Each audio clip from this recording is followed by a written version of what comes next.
As I gazed out the window at the quiet suburban neighborhood, I cradled my coffee cup in both hands. 3 years married to Mark. We didn't have children yet, but we were living peaceful, happy days. I worked from home as a freelance writer. This morning too, I'd been rushing to finish an article with a looming deadline, but the afternoon light streaming through the window felt so pleasant that I couldn't help but pause. Mark was a software engineer who put on a suit every morning and commuted to an IT company downtown. On weekends, we'd stand together in the kitchen trying new recipes, or sit side by side on the sofa watching movies. They were ordinary days, but I truly believed that this simple happiness was the most precious thing of all. As our third anniversary approached, Mark came home from work with what seemed like a joyful expression on his face. One evening, as we were relaxing on the sofa, he put his arm around my shoulder and said, "Caroline, I've got a special present prepared for our anniversary this year." His eyes sparkled like a young boy's. I couldn't help but smile. "I'm looking forward to it. Give me a hint." "That's for you to find out on the day." Mark said this and gently kissed my forehead. The morning of our anniversary was sunny. I got up early and made pancakes, Mark's favorite. He had to work, but he promised to come home earlier than usual. In the evening, I changed into a dress and waited for his return. I heard the front door open, and Mark appeared. In his hand, he held a small box. "Caroline, thank you for these 3 years. Here's to many more." He knelt down in front of me and held out the box. With trembling hands, I opened it, and a beautiful silver necklace caught my eye. A delicate chain with a small pendant swaying from it. Catching the light, the pendant sparkled brilliantly. "It's lovely. Thank you so much, Mark." Tears welled up in my eyes. "I'm glad you like it. I want you to wear it every day." Mark stood up and fastened the necklace around my neck. When his fingers touched the nape of my neck, I felt their warmth. Looking in the mirror, the necklace looked perfect against my skin. From the next day on, I began wearing the necklace every day. When I got up in the morning and changed clothes, I always put on the necklace. I felt I could sense Mark's affection on my skin, and I was so happy. When I showed it to my friend Samantha, her eyes lit up. "That's a lovely necklace. Mark has such good taste." Samantha was a nurse and had been my best friend since college. We met at a cafe once a month to catch up on each other's lives. However, a few days after I started wearing the necklace, I began to feel mild headaches. At first, I thought it was work stress. Deadlines were piling up, and I'd been lacking sleep. But as the days went by, along with the headaches, nausea and fatigue also appeared. It became hard to get up in the morning, and I felt dizzy when looking at my computer screen. When I called Samantha to discuss it, she said in a worried voice, "Maybe you're just tired. Get some rest. If necessary, you should go to the hospital." I told Mark about my symptoms too. He was immediately concerned. "You should go to the hospital. Don't push yourself with work. Your health is the most important thing." I got examined at a nearby clinic. Blood tests, blood pressure measurements, medical interviews. But the doctor tilted his head and said, "I don't see anything particularly wrong. It might be stress. Let's keep an eye on it." Hearing the test results, I felt a little relieved. But my poor health continued. One morning, looking in the mirror, I noticed my skin was a bit rough. Even though I hadn't changed cosmetics, there was redness on my cheeks. When I combed my hair, more fell out than usual. Could this be some kind of illness? Anxiety spread through my chest. Recently, Mark had been assigned a major project and was coming home late more often. When I complained about not feeling well, he would just ask, "Are you okay?" in a tired manner. I didn't want to worry him, so I forced a smile and answered, "I'm fine." After 2 weeks passed, my condition had worsened further. In the morning, even when the alarm clock rang, my body felt as heavy as lead and I couldn't get up. Even when I forced myself to rise, it was as if there was fog in my head, and I couldn't think about anything. I increasingly missed work deadlines, and every time I saw reminder emails from clients, my chest tightened. One afternoon, Samantha came to visit, worried about me. When she saw me open the front door, she frowned. "Caroline, you look pale. Did you really get examined at the hospital?" "I did. But they said nothing was wrong." We sat down in the living room, and Samantha stared intently at my face. Her eyes as a nurse seemed to be catching something different from a layperson's view. "You should get a second opinion. Go to a different hospital and get more detailed tests." At Samantha's serious expression, I nodded. Mark was as busy as ever with work, leaving early in the morning and coming home late at night. He did ask about my poor health, but he himself seemed exhausted and didn't appear to have the capacity to pay proper attention. My husband was dealing with a major project, and if I complained, I'd feel guilty. Thinking that way, I couldn't tell him the truth. The following week, I decided to get detailed examinations at a large hospital downtown. Blood tests, MRI, endoscopy. While waiting for the results in the waiting room, my hands were shaking. If a serious illness was found, how would I tell Mark? I was called from the examination room and sat down in front of the doctor. The middle-aged female doctor in a white coat looked at the test results and tilted her head. "The cause is unknown. There are some slight abnormalities in the numbers, but nothing that indicates a specific disease. It might be stress-related symptoms. Cause unknown." Those words pierced my chest. Then what should I do? Is there no way to escape from this suffering? When I got home and reported to Mark, he said with a worried look, "That's troubling. How about taking a break from work?" "But the deadlines." "Your health comes first, Caroline." His kind words somehow made me suffer more. He was tired from work, and now I was making him worry about me too. I felt pathetic, and tears threatened to overflow. One night, lying in bed, I gazed absently at the ceiling. My body was heavy, and even breathing was difficult. Suddenly I lowered my gaze, and the necklace swaying at my chest caught my eye. The beautiful silver light. Proof of Mark's affection. But my health had deteriorated since I started wearing this necklace. "No way," I said aloud and immediately shook my head. "It's just a coincidence. There couldn't be any connection between the necklace and my poor health." But I couldn't get that thought out of my head. The next morning, I decided to try taking the necklace off. When I unfastened the clasp in front of the mirror, I felt as if my chest had somehow become lighter. It might be my imagination. But I spent that whole day without the necklace. By evening, I felt like I was in slightly better spirits. The headache was also lighter than usual. I took off the necklace the next day too. And the day after that. After spending 3 days without the necklace, my condition had definitely improved. In the morning, it became a little easier to get up. The nausea was subsiding. But I was afraid to acknowledge that fact. If the necklace was the cause, it would mean that this precious thing Mark gave me had been making me suffer. I felt I was being crushed by anxiety. I opened my computer and searched for necklace allergy poor health. Many articles about metal allergies came up. They can develop suddenly. Skin redness, itching, headaches, nausea. The symptoms were similar to what I was experiencing. But I'd never had a metal allergy before. Why now? I called Samantha. When I explained the situation, she paused for a moment before saying, "Metal allergies can develop suddenly. But just in case, you should have that necklace looked at by an expert. Like a jewelry store." But to doubt something Mark gave me.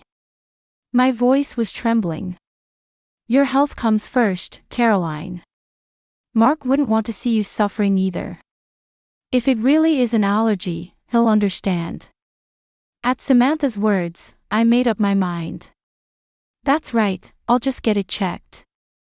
If there's nothing wrong, I can feel relieved. I won't have to worry, Mark. All right. I'll take it to a jewelry store. After hanging up the phone, I took the necklace out of the drawer. The pendant beautifully catching the light. But now, that sparkle somehow looked ominous. The next day, without telling Mark anything, I went alone to a nearby jewelry store. When I entered the shop, various gems and accessories were displayed in a calm atmosphere. From behind the counter appeared a shop owner who looked to be in his late 50s. The name tag said Howard. Welcome. How can I help you? I took the necklace out of my bag. Could you take a look at this necklace to see if there's any problem with it? There's a possibility of a metal allergy. Howard took the necklace and began observing it with a loupe. At first he said, the design is lovely, but as he examined it carefully, his expression changed. His brow furrowed and his eyes narrowed. Wait just a moment. He disappeared into the back room. My chest filled with anxiety. Was something wrong with it? Or was it just my imagination after all? A few minutes later, Howard returned. His face was the picture of seriousness. Ma'am, who gave you this necklace? My husband gave it to me for our anniversary. My voice trembled. Actually, the surface of this necklace is coated with some strange substance. The luster is unnatural. Howard brought out a simple testing kit from the back. He dropped a reagent on the necklace and watched the reaction. After a few seconds, his face turned pale. This is a toxic substance. Lead and cadmium compounds were detected. I couldn't understand the meaning of his words. My mind went completely blank. Toxic substance. What do you mean? You need to get examined at a hospital right away. Howard's voice sounded distant. And you should report this to the police. This could be a criminal matter. Police. At that word, a terrible thought came to my mind. Mark was trying to. No, it couldn't be. We loved each other. We were a happy couple. But what if he? I took out my smartphone with trembling hands. Who should I call? Mark. No, if he's the culprit. Samantha. The police. My head was confused, and the screen blurred. Ma'am, please calm down. First, the hospital. Howard placed his hand on my shoulder. I nodded and left the shop. My legs were shaking, and I couldn't walk straight.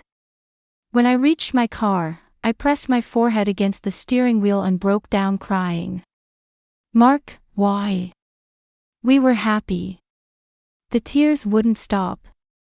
But the next moment, another thought occurred to me. Maybe it was a manufacturing defect. That's right, Mark couldn't possibly be trying to kill me. But it had been coated with toxic substances. That couldn't be an accident. Someone intentionally. I drove to the hospital.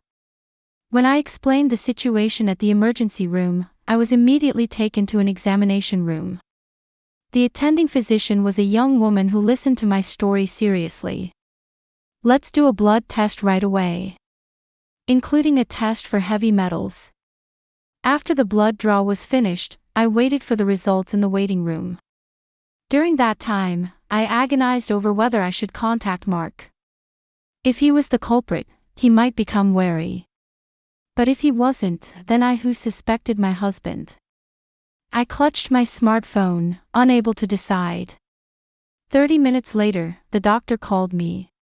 When I entered the examination room, her expression was serious. The test results are in. Lead and cadmium have been detected in your blood at concentrations higher than normal. I leaned back in my chair. It was true. Poison. I'd been poisoned. These are early symptoms of heavy metal poisoning. Let's start treatment right away. After instructing preparations for an 4 drip, the doctor looked at me. This could be a criminal matter. I'll contact the police, if that's all right with you. All I could do was nod. The police station. In a room like an interrogation room, a man in his 40s who introduced himself as Detective Miller sat across from me. He spoke in a gentle tone, but his eyes were sharp. The necklace was a gift from your husband? Yes. For our 3rd wedding anniversary. How was your relationship with your husband? It was good. I think. My own voice was trembling. It had been good. That's what I believed. But really? Has your husband shown any unusual behavior recently? At Miller's question, I thought. Mark's recent behavior. He's been busy, coming home late more often. But I thought it was work. Anything else that concerns you? My heart pounded violently. Words I didn't want to say were on the tip of my tongue. But I had to say them. Could it be that my husband has a mistress, and he's trying to? My voice choked, and tears overflowed. It's too early to jump to conclusions. Miller offered me a tissue from the box. Let's call your husband in and hear what he has to say. An hour later, Mark appeared at the police station. When he saw me, he looked surprised and rushed over. Caroline. What happened? His face showed genuine concern. I looked at my husband but couldn't say anything. Miller explained the situation to Mark. That toxic substances had been detected in the necklace. That I had heavy metal poisoning. Mark's complexion changed. What? That can't be. I bought it at a legitimate store. He took out a receipt from his wallet. He also gave them information about the store where he purchased it. When Miller checked by phone, there was indeed a record of Mark purchasing the necklace 3 weeks ago. I selected it, the clerk wrapped it, and I took it straight home. There was urgency in Mark's voice. Was he acting? Or did he really not know? I couldn't judge. The police obtained a sample necklace from the store. An appraiser compared it with Caroline's necklace.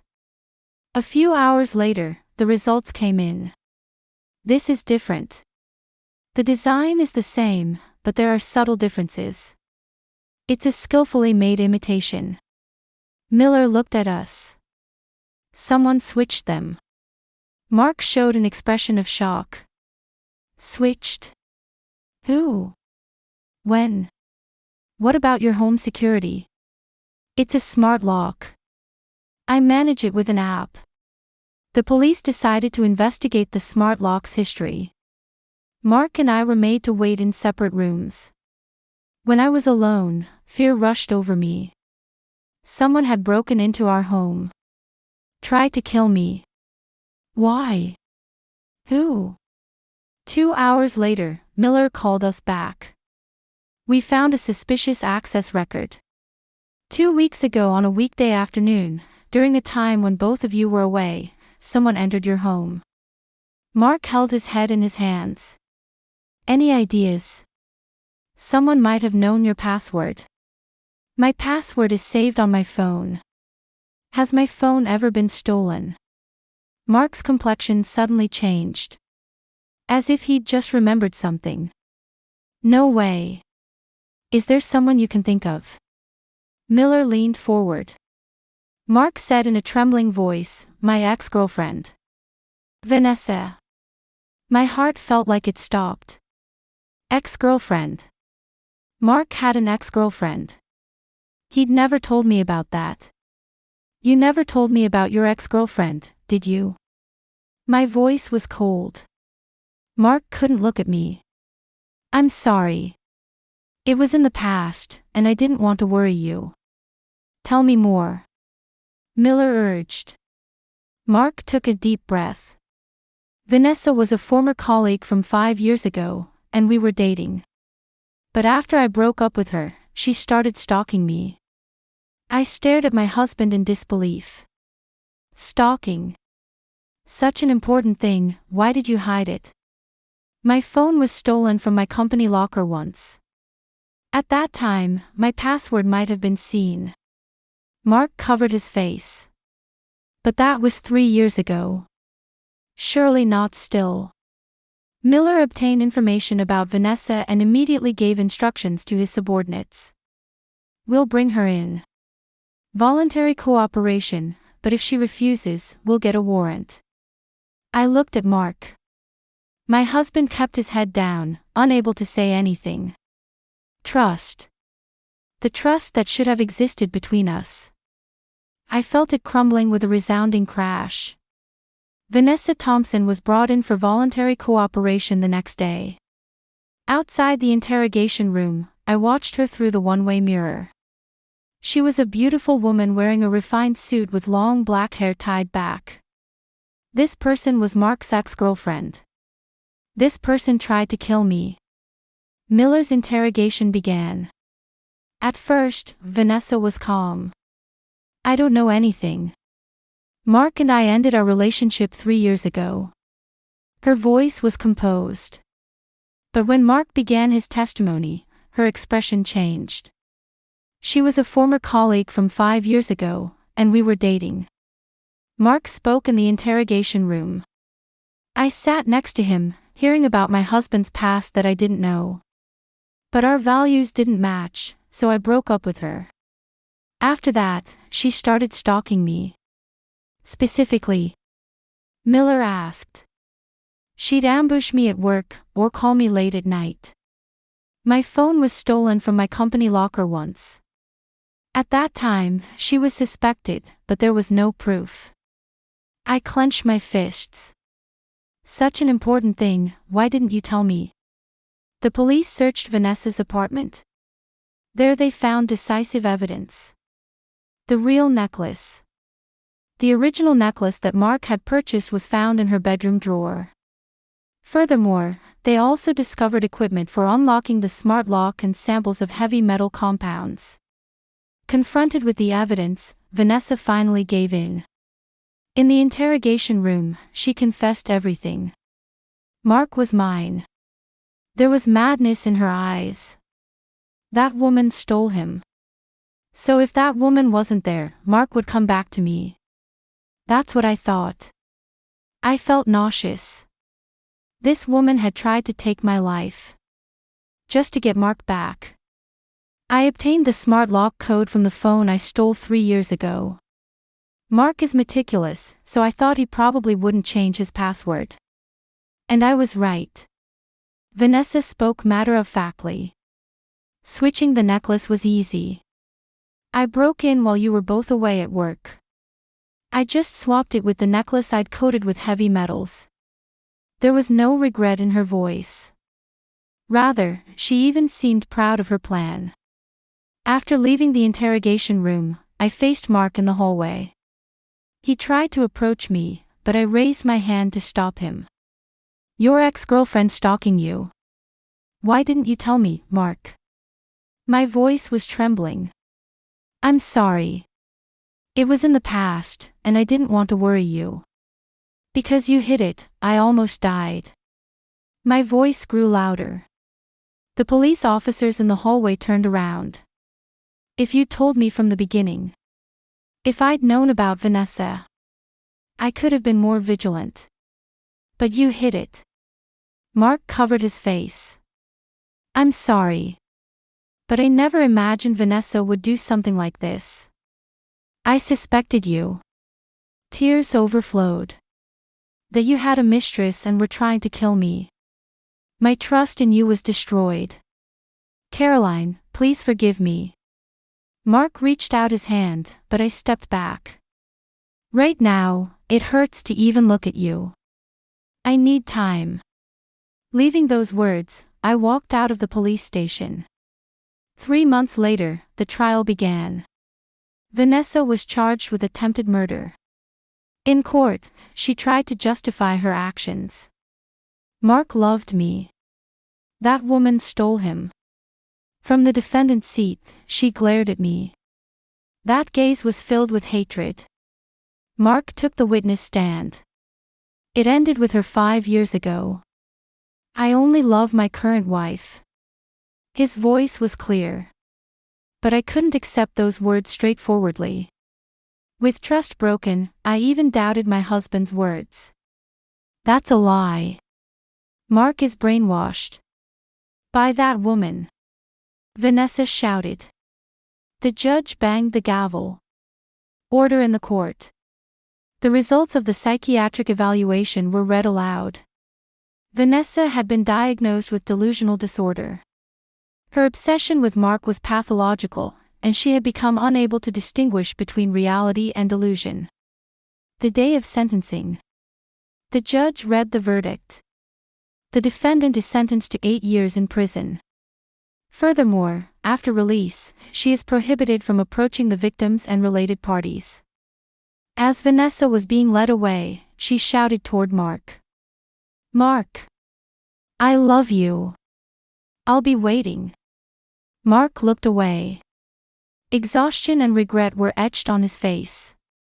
The night the trial ended, we faced each other at home. While packing my things, I said, I want to separate. Mark looked up. Caroline. I can't be with you right now. It will take time to rebuild trust. He nodded. I understand. I'll wait. I'll wait for as many years as it takes. You don't need to wait. We just both need distance. I headed to the door with my luggage. When I looked back, Mark was sitting on the sofa with his face covered. His shoulders were shaking. But I couldn't say anything. Marriage counseling began 2 weeks after our separation. The counselor, Dr. Chin, was a calm woman in her 60s. Secrets destroy trust. She looked at us. Past relationships, stalking, victimization, everything should have been shared. Hiding things is not protecting. Mark took a deep breath. There are other things I hid too. I looked at him. There's more. Messages from Vanessa. They'd been arriving occasionally for these 3 years. Some with threatening content. My heart felt like it stopped. I hid them wanting to protect you. But that was wrong. Silence flowed. The counselor said to me, how do you feel? It hurts. I answered honestly. But I'm glad to know everything. This might be the real starting point. A light of hope lit in Mark's eyes. But I immediately continued. We can't go back right away. I have to rebuild trust in you from scratch. I know. Mark said with a serious face. I'll spend my lifetime making amends. The counselor suggested, let's meet here once a week. As a place to share each other's feelings. We nodded. It would be a long road. But perhaps a new relationship awaited beyond it. I wanted to believe that. A year passed. Mark and I continued our separation, but our relationship was gradually improving. We'd have meals together on weekends or take walks in the park. It was different from before, but a new form of bond was beginning to emerge. My health had completely recovered. I received treatment to eliminate the heavy metals, and now there was no trace of the poor health. Work was going well too, and I'd begun writing a new book. The title was Rebuilding Trust. I was chronicling our experience as a couple as fiction. Mark attended counseling every week without fail. Dr. Chin said to me, he's changed. He's learning not to keep secrets. One Sunday, we were facing each other in a cafe. Mark put down his coffee cup and said, Caroline, won't you move back in with me? I looked at him. His eyes no longer had that ambiguity from before. There was only sincere feeling. It's still too early. I answered honestly. But I've come to trust you more than before. That's certain. Mark smiled. A sad smile, yet filled with hope. I'll wait. Until you're ready. Another year passed. After 2 years of separation, we decided to resume living together. But it was different from before. We would talk about everything openly and have no secrets at all. That was our new rule. On moving day, Mark said while carrying cardboard boxes, "A new start, isn't it?" Yes. But this time, a start in the true sense of the word. I answered with a smile. One weekend, Mark suggested, "How about we go pick out a new necklace together?" This time, the two of us. We headed to a jewelry store. It was Howard's shop. When he saw us, he smiled warmly. "You came together. That's wonderful." We looked around the showcases. Various designs of necklaces were displayed. Mark pointed to one. "How about this one? A simple gold chain with a small heart pendant. It's lovely. But can we look a little more?" We took our time choosing. No secrets, no rushing, just the two of us. What we finally chose was a pendant designed with 2 overlapping rings. "It seems to represent our bond," Mark said. "Yes. A bond that broke and connected again."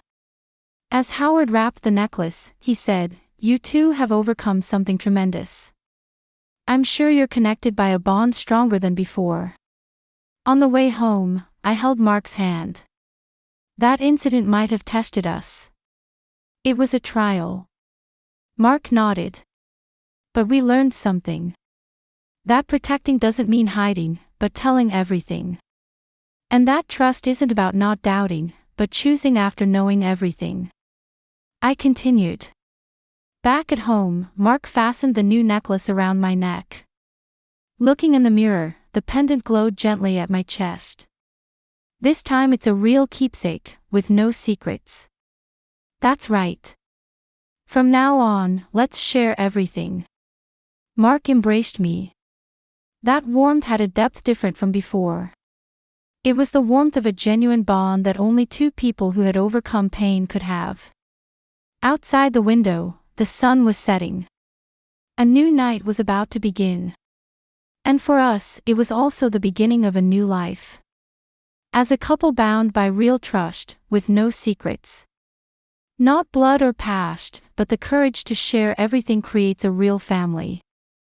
We finally understood that after a long journey. And from now on, we would weave a new story, built on that understanding.